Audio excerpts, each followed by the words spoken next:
The glitz and glam is the fame, but it's the work backstage that makes the game. I'm Crystel Bandal, your host. Come with me behind the lens and watch their stories unfold.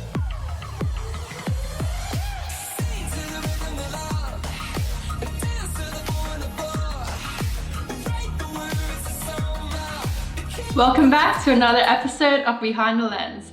Our previous episode we had Mary Salubre, and she talked about her roots from the developing country of the Philippines in the province and how she made her way to Australia, a developed country. She's had various experiences in the pageant industry, from a candidate and now a national director and CEO of Miss Australasia. We'll be getting her back into the show and we'll be talking about her current projects and current issues in the pageant industry. Please welcome Mary. Hi, thank you again. Good to have you back. Thank you. So just going back again, looking back at all your experiences, an overview, how do you feel with where you are at now? I feel like I'm on top of the world. Yeah. Yeah, well, serious now. It's a great experience, and I want this experience to make some other women out there or other people out there to be empowered of what I've been through. Mm-hmm. And hopefully that my experience throughout my journey could be an educational and could help others as well that wanted to pursue what they want in life. So I hope that I did something good. Yeah. Mm-hmm. Yeah. And previously we outlined the things you were advocating for, which were domestic violence, children's education, and animal cruelty. Animal cruelty, yes. What kind of made you stand up for those three specific issues? Yeah. Domestic violence, because the biggest pageant that I competed with is the Mrs. Universe. That's our advocacy. So that's the 30% goes to the kind of criteria. You have to advocate for something, which is the domestic violence. We have to have our own presentation on the day. Whoever made the most and believing presentation, well, obviously the component goes towards the criteria. Education for the children, because back in the Philippines when I went to visit high school after our competition in Hilton, if you remember, from Swiss Hotel to Hilton, we raised a little bit of money in the Hilton Hotel 6 months later after the Swiss Hotel. So we had our breast cancer advocacy, we had the brain tumor advocacy, and also the education. So my crew, we went to Philippines to see the school, and what made me get into the education is one of the mom actually took my hands and took me to the place where the children were studying the kindergarten. And what I saw was very devastating for me, because it was just like a 4 sticks with roof, and there was holes in that roof, and the walls was just halfway. And it's more like I won't call it a piggery, but like a nursery where you can put plants. It's not a good proper education. So she asked me to help this to build that building for the children. So from there I said yes, and Australasia focused in advocating that, and in 2016 we finished that before I went to compete in Mrs. Universe. And the other one is animal cruelty. Why? I just feel sorry to these animals out there that are being exploited, and for instance, I think there are still part of the Philippines that Filipinos still eat some dogs. They maltreated the animals. They don't put them in a proper shelters. I think we should treat this as part of the family, because actually dogs, basically all the animals, what I'm trying to say, like chickens or whatever. But I'm more into the dogs, because we actually have so many pets. I think they are also very loyal to their boss, meaning to say their owner. They are so good. I think we should respect that. We shouldn't just exploit them and maltreat them. We should feed them properly, shelter them properly. The other thing is the chicken fight in the Philippines. I mean, I don't know what on earth, why people would still follow that. It's a sport, I don't know what they call that, but I've still seen back, when I go back home, I've seen this arena and it's full with people, and I said to my dad, what is this? It's a chicken fight. I said, this is just bullshit. I just really want that to stop, because imagine, put yourself into those chicken shoes. You know, you want to be slaughtered, you want to be, it's just shocking. For me, it's shocking. Why can't we just stop this? We're not in the, I don't know what century, but we should be able to stop this. It's totally an exploitation, it's cruelty. I mean, on the other hand, we have RSPCA, and on the other hand, there are people betting for these animals to be killed. It's just so wrong. And these ones, they can't even talk. That's why I think I want to be the voice for the animals.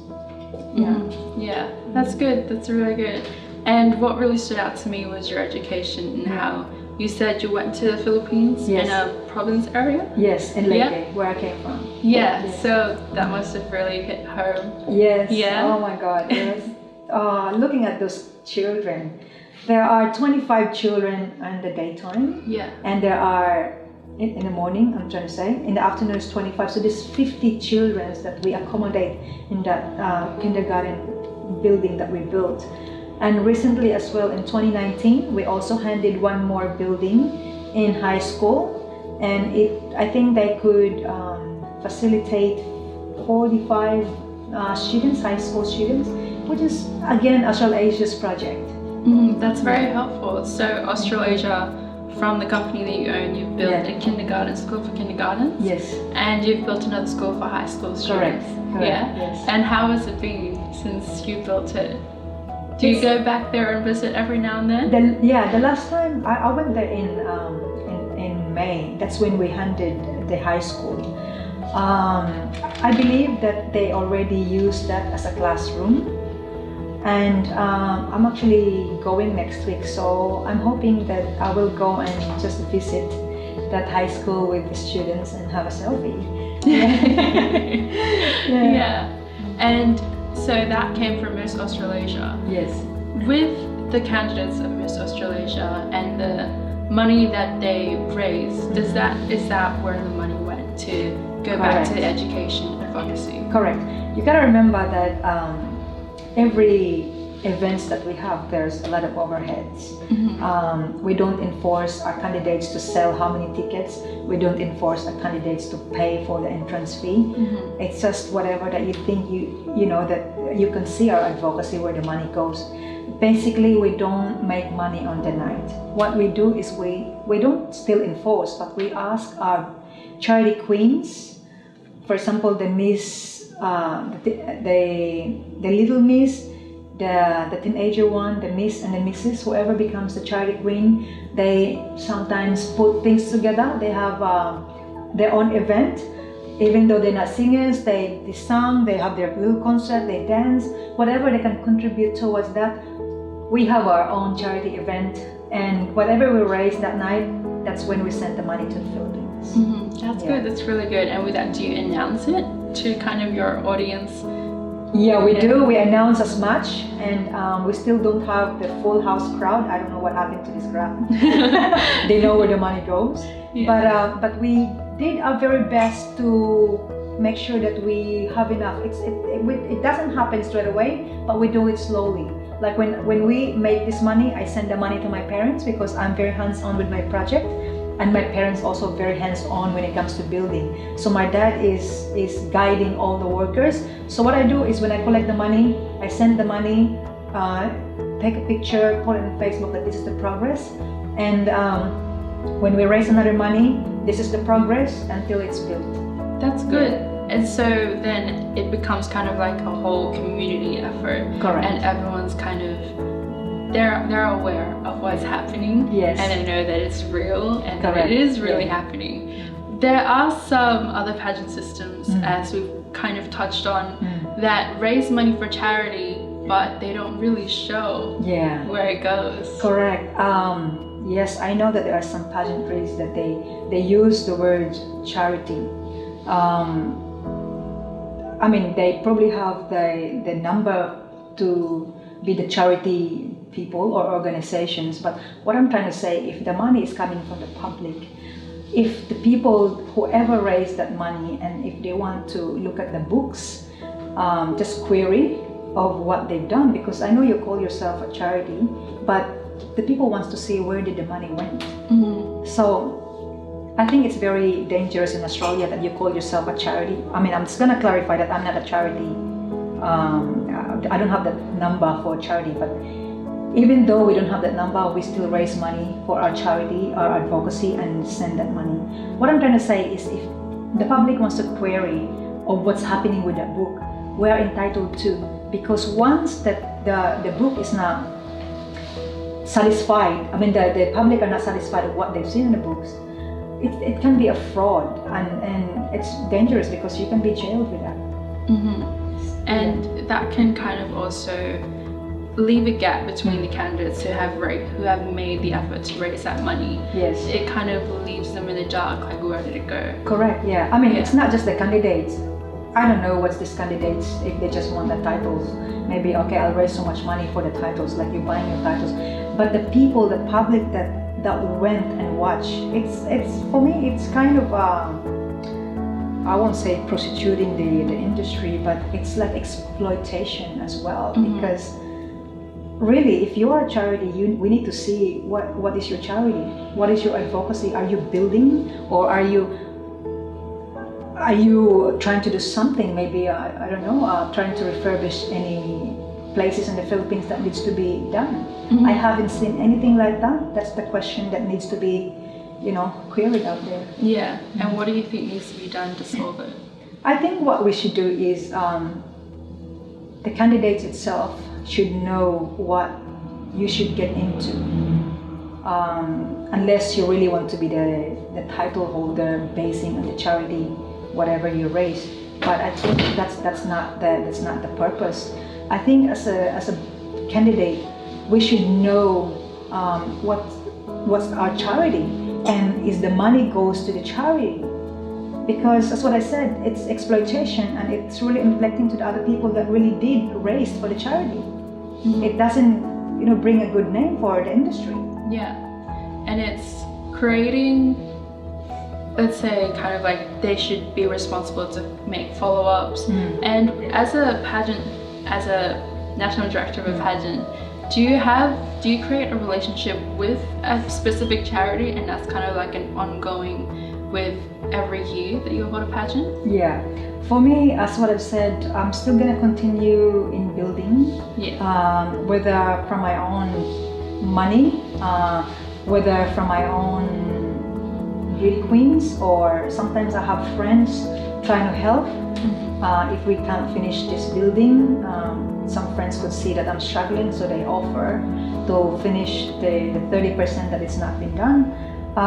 For me, I'm still going to continue building in the Philippines. I hope that I could still raise that money through Australasia or whatever events I have. Mm-hmm. I also send bits and pieces to some other charity, like the Animal Sanctuary back in Bacolod, and also some kids who are really sick. Sometimes they send me a message and ask for help, so I send a little bit of money, so hopefully that they could do something about it. Yeah. That's good. That's really good. So with with all the finances that you're able to raise, you give it back to the community. Correct. And always find a way to support the society. Correct. Yes. Yeah.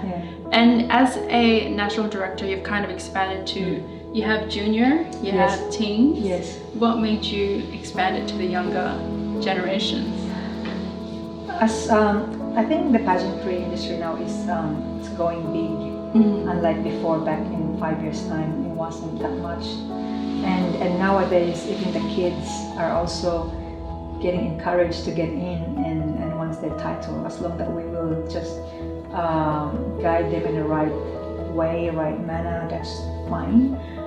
So we expanded to Little Miss Australasia and Miss Teen. The Miss has always been there, and the Misses. But why not? I mean, if we can just cover the whole lot and make sure that we have integrities, that's all that matters. Mm-hmm. And these kids, the girls, they're very young. Yes. So how do you kind of teach them and guide them at a very young age, where they kind of just absorb as much information as they can? To tell you honestly, some of these kids have been already international. They've been competing already at the age of 5. I have this one girl. She's, I think, 5 years and a half, but she's been to LA. She's been everywhere competing already. And Yeah. then when she saw the advocacy of the Australasia, she competed, and she's our Miss Australasia Earth. So she is very confident. She has a potential to be a Miss Universe. She follows instructions. She's just really good. And I have this little girl as well. She's an ambassador of the Miss Australasia. To tell you honestly, she's done a good job for the age of 7. On her 7th birthday, she didn't want any present. She had an event at Pabico. She raised money. I think we raised about $400. It's not much, but what I'm trying to say is something is better than nothing. So she raised $400 and she gave it to me because proceeds goes to Australasia. So we have it. We sent the $200 to feed the orphanage in Cebu, and we sent the other half to the sanctuary in Bacolod for the animals. These 2 things that could make a big difference for these kids, to empower other kids that, you can get yourself busy even though you're still 7 years old, but you can do something. You can use that power to do something good. And now every month she's sending $100 every month to have this feeding program in the kindergarten. How good is that? Yeah. I mean, isn't it amazing to, that's what I'm trying to do as well for these other kids, to do the same thing, And that's very young. Just very 7 young. years old. Yeah. How amazing. Wow, and I guess it shows that from your candidates Miss Australasia, whether they win or not, they kind of have a responsibility to speak up about their advocacy. Correct. But it also goes back to the advocacies of the brand itself. Yeah, so as a national director, you kind of have this responsibility to show them what's right. Yes. And guide them towards the right path. But what would you say to other directors who are kind of taking advantage of these kids? Obviously, a crown, a sash, it looks very good. It's very tempting for a young girl. Also for girls who are my age, who are like 18, 19, they're very, it becomes addicting. They want that. They want that big prize. Yes, correct. But they get taken advantage of. What would you say to those directors? I think the directors has that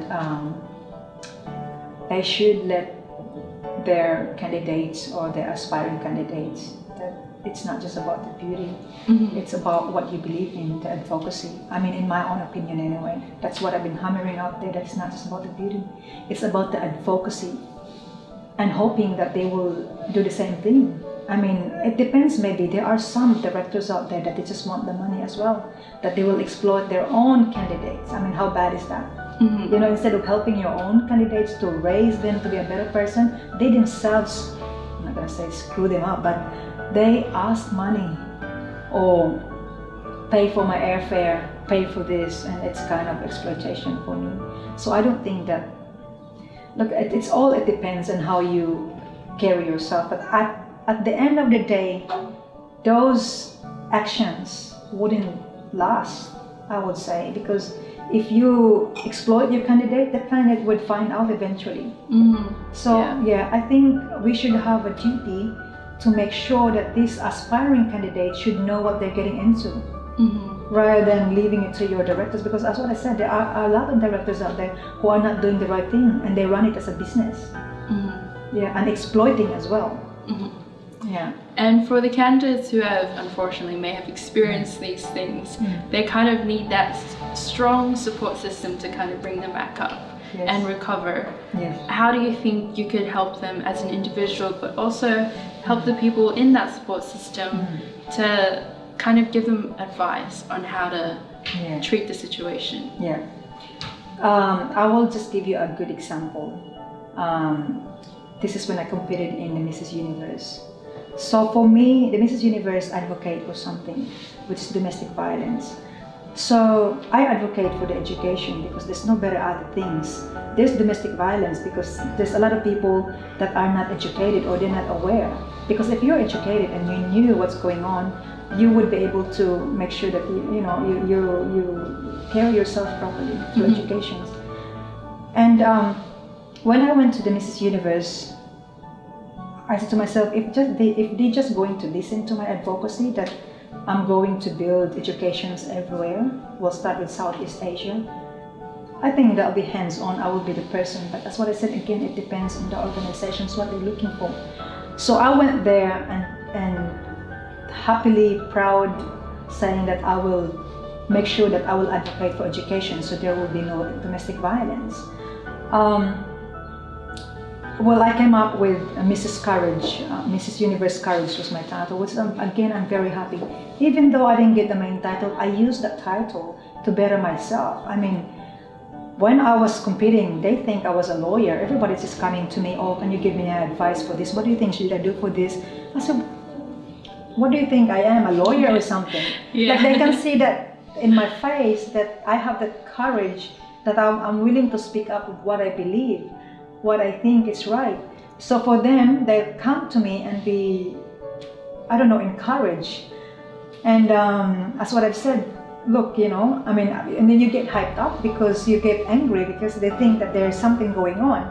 So in the end, I said to myself, relax, because I always want to find justice. And to tell you honestly, my introduction when I went for this Mrs. Universe was funny.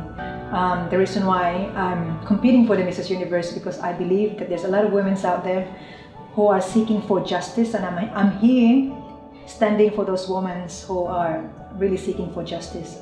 And so I think the organization could see that this girl is very courageous, and I think that's why I was the Mrs. Courage Universe, which is I'm very happy with that title. And until now, I'm very courageous. I speak what I believed, and I think for those girls out there who think that they didn't win, didn't get the main title, look, it's not the end of the world. There's a reasons for everything. Use your title, even if you're first runner-up, second runner-up, use it with pride, you know, use it in the right manner. That's your title, that's your power. Do something about it. Use that experience to the next level. And once you're out there, that's it, you nailed it. Yeah, that's good.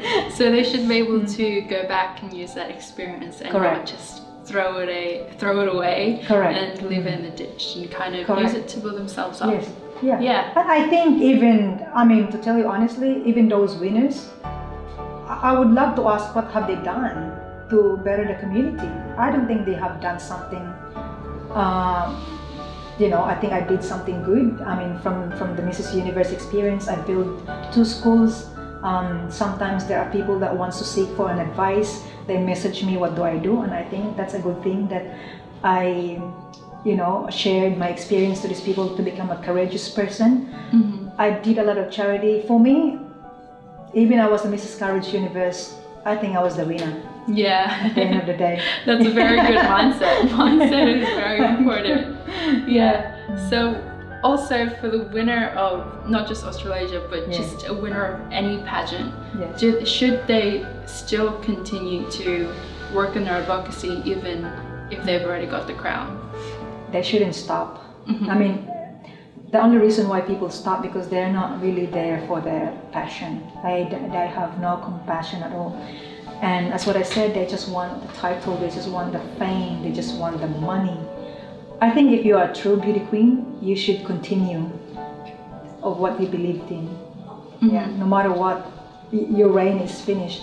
Just keep on going to be able to be a role model out there, empower other women out there, and to, Yeah, and kind of just remain as a role model maybe for the other upcoming candidates of the same pageant. They could be like a mentor. Yes. I guess so. Absolutely. Yeah, and when it comes to kind of raising awareness for their advocacies, does the pageant itself, the pageant system, kind of the national director yourself, do you help them speak up about their advocacy, or is that up to them to make it their own? I think it's up to them what they want, but some are asking for an advice, which is I'm willing to give them an advice what they should do.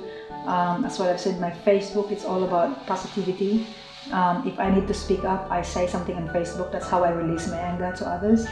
Pardon me if I know when to actually draw the line. I don't think I'll be slandering because this is just a query kind of thing. We have that rights to query what we think is right. Except they might think, oh, you should have queried it and send it a messenger, private message. No, because my query is I want the public to know and I want them to be aware. And there's no other conversations that they are trying to rebut and against me, because I know that I'm right. And if they do ask these questions, I will just provide them with another, answer that this is what I believe, and this is right and this is wrong, blah blah blah. So yeah. So we've been talking a lot about pageants and charity and how they should be consistently advocating for issues that they are genuinely passionate about. Do you think charity should be a major contribution to pageants? Is it really important to have a charity? Charity, it is important to have that contribution, the charity contribution towards the pageantry. But as what I've said, there are a lot of organizations that they believe in there is a charity, but there's nothing has been done. But advocacy itself, advocating for something, it's a different story, because that's your passion. And to advocate for something, whether from yesterday or 5 years ago or 10 years ago, you advocate for something, we can't even see these people, because God knows the social media, when was this? But there are people advocate for something. Charity is also good, but it depends on how you use that. That's what I've said. Some people are exploiting the name called charity, and there's nothing to be seen as a charity. I think that should be changed. They should let the public know of what are charities and advocacy, what are the difference, because people get confused. And as I explained earlier, charity is when you raise money through tickets and sponsorships and door prizes, and once the money is raised, where did the money go? And that's towards charity, but we need to see what are the charities. But the advocacy itself is a different story, because that's individual. Yes. Thank you so much. So from this segment, we touched on quite very sensitive issues when it comes to pageant industry. We talked about differences between a charity queen and someone who stands up for advocacy and who is consistently working on being a voice for the voiceless. As a national director or a director of a pageant system, you kind of have the responsibility to put that money somewhere where it's going to be of worth to society and the community, and be transparent to your audience, to the public, and of course to the candidates who have worked hard to raise that amount of money. So, and also for the girls who didn't get a title, even though you've worked really hard, take it as a learning experience. Take it as a lesson to better yourself, and use that to be a role model and continue to inspire others and keep working on your advocacy. So this is another episode of Behind the Lens. We'll see you guys in the next one. She was born and raised in the Philippines. She lived a very eventful life, coming from a hard and challenging lifestyle in a provincial area in the Philippines. She found her way to Australia, a developed country, where she was able to find herself opportunities that helped her become the successful woman that she is today. She was a candidate in various pageant systems, locally, nationally, and internationally.